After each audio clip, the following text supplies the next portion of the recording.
नमस्ते। मैं गनीता राय आप सभी के बीच में फिर से दोस्तों। और आज की वीडियो हमारी होने वाली है एक सच्ची घटना जो आज से 2 दिन पहले घटी है। ईस्ट दिल्ली के अमर कॉलोनी की घटना है दोस्तों, और बिल्कुल सच्ची घटना है। और आखिरकार ये घटना क्यों घटी, इसके पीछे क्या कारण था, तो सुनिएगा इस वीडियो में और समझिएगा। इसमें समझने वाली बातें मैं आपसे जाहिर करूंगी कि आखिर ऐसी मजबूरी क्यों हुई और ये घटना क्यों घटी और किस लिए इतना बड़ा कदम उठाया गया। इस वीडियो में बने रहिएगा और लास्ट तक इस वीडियो को देखिएगा, स्किप बिल्कुल भी मत करिएगा, नहीं तो आपको समझ में नहीं आएगा। और आप अगर समझेंगे तो आप मेरी इस वीडियो को देख के किसी को एक अच्छी जानकारी भी दे सकते हैं और किसी को समझा भी सकते हैं। इसलिए मेरा कहना था कि इस वीडियो को पूरा देखिएगा। चलिए हम बात करते हैं अमर कॉलोनी की, जहाँ पर एक लड़की लिव इन रिलेशनशिप में रह रही थी एक लड़के के साथ, और फिर अचानक से ये 8 साल का रिलेशन मौत में कैसे बदल गया और क्यों बदल गया। आखिर ऐसी क्या मजबूरी रही उस लड़की की कि उसको आत्महत्या करना पड़ा। ऐसी क्या परेशानी उसके साथ थी। 8 साल का एक रिश्ता जो एकदम से ख़त्म हो गया, किसी की सांसें थम गई और किसी की ज़िंदगी ख़त्म हो गई। यहाँ उस लड़की ने खुद से सुसाइड किया, और कारण क्या था सुनते रहिएगा।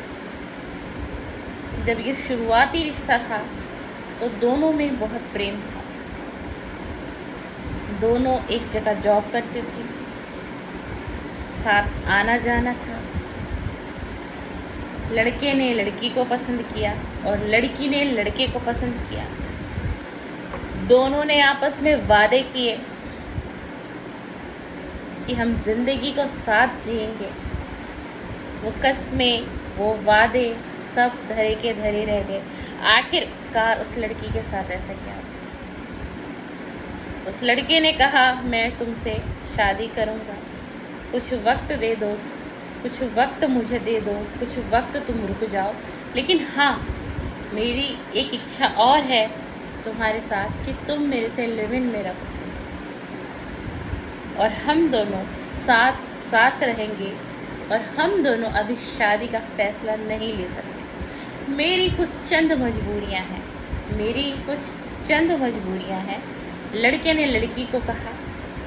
आखिरकार लड़की ने उसकी सभी बातों में अपनी मंजूरी दे दी। उसे लगा कि मेरा इतना पुराना रिश्ता है इसके साथ, ये मेरे साथ धोखा नहीं कर सकता, ये मुझे छोड़ नहीं सकता। तो क्या हुआ, मेरा इतना पुराना रिश्ता है, 8 साल का मेरा रिश्ता है इसके साथ, ये मेरे साथ धोखा नहीं कर सकता। मुझे इस पे अंधा विश्वास है। मेरा प्यार इसके लिए बहुत गहरा है और इसका प्यार मेरे लिए बहुत गहरा है। और लड़की ने अपनी आखिरकार उस लड़के को मंजूरी दे दी। अब वो लिव इन में तो रह ही रही थी, और उसको लगा कि कुछ समय पश्चात ये मुझसे शादी करेगा और ये अपने परिवार में मेरे बारे में बताएगा, बातें होंगी, हम अपने परिवार में बताएंगे, बातें होंगी। और लड़की के परिवार से इस रिश्ते के लिए मंजूरी मिल चुकी थी काफ़ी समय पहले, और लड़की के परिवार को पता था कि मेरी डॉटर इस लड़के के साथ लिव इन में रह रही है। और आजकल तो चलन ही बदल गया है कि बिना शादी किए हुए लड़का और एक लड़की, और इस चीज़ को कहीं ना कहीं कानून की तरफ से भी मंजूरी मिल चुकी है, इसलिए ये चलन कुछ ज़्यादा चल गया है। लेकिन आखिरकार इन रिश्तों में हो क्या रहा है। आखिरकार जब इन रिश्तों का एक रिजल्ट आना होता है तो ये रिश्ता फेल क्यों हो रहा है दुनिया में, जहाँ वो दो व्यक्ति, जहाँ वो दो इंसान कहते हैं हमारा घनिष्ठ प्रेम है एक दूसरे के साथ, जीने मरने की हमने कस्में खाई हैं बिना शादीशुदा, और हम एक दूसरे को नहीं छोड़ सकते, वो अपने परिवार से कहते हैं। लड़की अपने परिवार से कहती है और वो लड़का अपने परिवार से कह देता है। लेकिन आखिरकार ये रिश्ता क्यों नहीं चल पाता, और आखिरकार इस रिश्ते में शादी क्यों नहीं हो पाती, और आखिरकार आखिरी उस वक्त में इस रिश्ते को धोखे में क्यों बदल दिया जाता। तो मेरे दोस्त, अगर आप भी किसी इस तरीके के रिलेशन में आप रह रहे हैं तो सतर्क हो जाएं और सावधान हो जाएं। ये रिश्ता तो कुछ इस प्रकार से है कि बहुत से लोग तो अपनी जानें भी गंवा चुके हैं। अंत समय की मैं बात कर रही हूँ। प्यार तो बहुत दूर की बात है, न जाने कितने लोगों की जानें जा चुकी हैं। जब लड़का कहता है कि मैं लड़की से शादी करूँगा, और जैसे ही लड़की एक दबाव बनाना शुरू कर देती है, लड़की देखती है कि समय बीतता जा रहा है, ये वक्त बीतता जा रहा है, अब मैं इसे कितना वक्त दूँ। 2 साल दिए, 4 साल दिए, 5 साल दिए, 8 साल दिए, अब मैं इसे कितना वक्त दूँ, मैं वक्त को आखिर कितना वक्त दूँ। मुझे अपने घर में अपने माता पिता को जवाब देना है, मुझे अपने परिवार को जवाब देना है। और वो लड़की सोचते सोचते एक समय में वो लड़की एंजाइटी और डिप्रेशन का शिकार हो जाती है, और उन दोनों के बीच इतनी लड़ाइयाँ बढ़ जाती है, इतनी लड़ाइयाँ इस हद तक बढ़ जाती है कि जहाँ एक दूसरे को समझना और समझाना व्यर्थ हो जाता है। चाहे वहाँ बातें हजारों हों, चाहे वहाँ समझौते हजारों हों, लेकिन वो दिल नहीं समझता, वो दिमाग नहीं समझता उस समय में।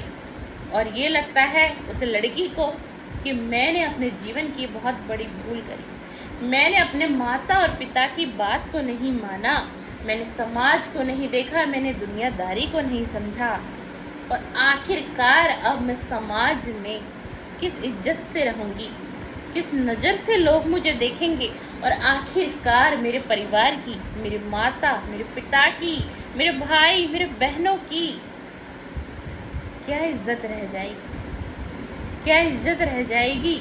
ये समाज मेरे परिवार को जीने देगा, ये समाज मुझे जीने देगा। क्या मैं फिर से एक नई ज़िंदगी की शुरुआत कर पाऊँगी, क्या मेरी शादी किसी से होगी, क्या कोई मेरा दामन थामेगा।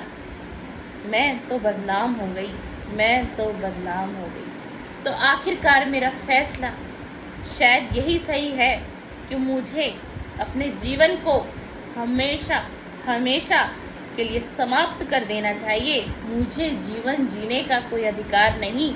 मैंने अपने माता पिता की इज्जत के साथ खिलवाड़ किया, मैंने अपने आप को भी नहीं समझा, और मेरी इज्जत के साथ किसी ने खिलवाड़ कर दिया। वो 5 साल का रिश्ता, वो 2 साल का रिश्ता, वो 8 साल का रिश्ता पल में टूट जाता है, ऐसे टूट जाता है। और ऐसे वो लड़की, जो अमर कॉलोनी की एक लड़की, ऐसे वो अपनी ज़िंदगी को समाप्त कर देती है। और किस कारणवश? एक रिश्ते के कारण, लिव इन में रहने के कारण एक लड़के के साथ। क्यों? क्योंकि एंड समय में वो लड़का उस लड़की का साथ छोड़ देता है। वो उसे कहता है, वो अपने परिवार का वास्ता उसको देता है कि अगर मैं तुमसे शादी करूँगा तो मेरी माँ अपनी ज़िंदगी को ख़त्म कर लेगी, अगर मैं तुमसे शादी करूँगा तो मेरा भाई मुझे प्रॉपर्टी से बेदखल कर देगा, अगर मैं तुमसे शादी करूँगा तो मेरी जो बहनें हैं, जो मेरी ब्याहता बहनें हैं, उनके घर परिवार में भी दिक्कत आ जाएगी, और मेरी बहनों को तरह तरह का सामना करना पड़ेगा, और मेरी माँ तुम्हें कभी स्वीकार नहीं करेगी। आखिरकार हम ये पूछे उस लड़के से कि ये सभी बातें उसे उस समय में क्यों याद नहीं आई, जब उस वक्त में वो जीने मरने की कस्में वादे उस लड़की के साथ किए। किसी के साथ आप 5 साल, 8 साल, 10 साल रिलेशन में रहे, और उसके बाद आपने अचानक से अपना फैसला बदल दिया और आपने कहा कि मेरी फैमिली तुम्हें स्वीकार नहीं कर सकती, आई एम सॉरी करके वो लड़के उस कहानी को वहीं ख़त्म कर देते हैं। और उसके बाद वो अकेली लड़की अपनी ज़िंदगी को ख़त्म कर देती है। एक लड़का उस कहानी का चैप्टर क्लोज कर देता है, उस कहानी का, उस प्रेम कहानी का, उस लिव इन रिलेशनशिप का चैप्टर ख़त्म करता है एक लड़का, और फिर एक लड़की एंजाइटी डिप्रेशन का शिकार होती है और वो करती है अपनी ज़िंदगी को ख़त्म। और ठीक इसी तरीके से एक अमर कॉलोनी की लड़की ने किया अपनी ज़िंदगी को ख़त्म। तो मेरे दोस्तों, ये वीडियो मेल और फीमेल दोनों के लिए है, दोनों के लिए है। ठीक है, आप किसी से प्रेम करते हैं, आप किसी से प्रेम विवाह करना चाहते हैं, तो उस प्रेम विवाह को आप शादी के बंधन से बांधिए, ना कि आप लिव इन में रहने लग जाइए। आप वहाँ अपने माता पिता के बारे में सोचिए, समाज के बारे में भी सोचिए। मैं कहती हूँ बहुत सी वीडियो में कि आप अपने दिल की सुनिए, अपनी धड़कन को समझिए, लेकिन जब बात कुछ इस तरीके के रिलेशन की हो तो हमें हर किसी चीज़ को लेकर समझना पड़ता है, सोचना पड़ता है। और आपकी ज़िंदगी का डिसीजन, ख़ास तौर से अगर कोई लड़की हो तो अपने माता पिता की सलाह को लेके चले, अपने परिवार की सलाह को लेके चले, अपने भाई बहनों की भी सलाह लें। ये बहुत ज़रूरी है और अति आवश्यक है। और मैं तो हमेशा हर किसी को कहना चाहूँगी, चाहे कोई लड़का हो या लड़की हो, लिव इन में बिल्कुल भी मत रहिए, बिल्कुल भी मत रहिए। अगर आप किसी प्रेम प्रसंग में हैं किसी के साथ मेरे दोस्त, तो अपने परिवार में बात करिए, दोनों परिवार को आमने और सामने बिठाइए। हर मुश्किल का रास्ता निकलेगा और आपके उस प्रेम विवाह के लिए भी कोई ना कोई रास्ता निकलेगा। समय का परिवर्तन बहुत हो चुका है, समाज में बहुत परिवर्तन हो चुका है, दुनिया में बहुत परिवर्तन हो चुका है, लेकिन लिव इन में मत रहिए। मैं फिर से आपको ये वीडियो आज मैंने इसलिए बनाई है और इस तरीके से बनाई है। आज आप लोग देखेंगे मेरा वीडियो बनाने का तरीका बहुत डिफरेंट था, बहुत डिफरेंट। तो समझिए इस बात को, अगर आप किसी से प्रेम विवाह करना चाहते हैं तो अपने घर में उसकी चर्चा करिए और दोनों परिवार को आमने सामने बिठाइए। अगर आज वो परिवार तैयार नहीं है, मैं कहती हूँ दोनों परिवार अगर तैयार नहीं है तो दोनों परिवार को थोड़ा वक्त दीजिए, 4 महीने 6 महीने, आपको साल भर भी क्यों ना देना पड़े। आप दोनों परिवार को समय दीजिए और आप दोनों व्यक्ति अपने अपने ऊपर काम करिए। अगर आपका कोई जॉब है तो अपनी जॉब पे फोकस करिए, आप किस तरीके की स्टडीज़ कर रहे हैं उस पर फोकस करिए, आप कोई कोर्स कर रहे हैं उस पर और फोकस बढ़ा दीजिए। और अगर आप कोई बिज़नेस कर रहे हैं तो वेरी गुड, उस बिज़नेस की ग्रोथ को और बढ़ाने के लिए आप उस पर काम करिए और उस रिश्ते को कुछ समय के लिए अपने अपने परिवार पर छोड़ दीजिए। चलिए, मैं उम्मीद करती हूँ आप सभी को मेरी आज की वीडियो पसंद आई होगी। पसंद आए तो लाइक कर दीजिएगा, शेयर करिएगा, कमेंट्स करिएगा। और बहुत बहुत शुक्रिया दोस्तों कि आप इतना कीमती समय निकाल कर मेरे चैनल पर, गनीता राय के चैनल पर विजिट करने आते हैं। उसके लिए मैं आपकी सदा आभारी रहूँ। थैंक यू, धन्यवाद, बहुत बहुत शुक्रिया, बहुत बहुत शुक्रिया।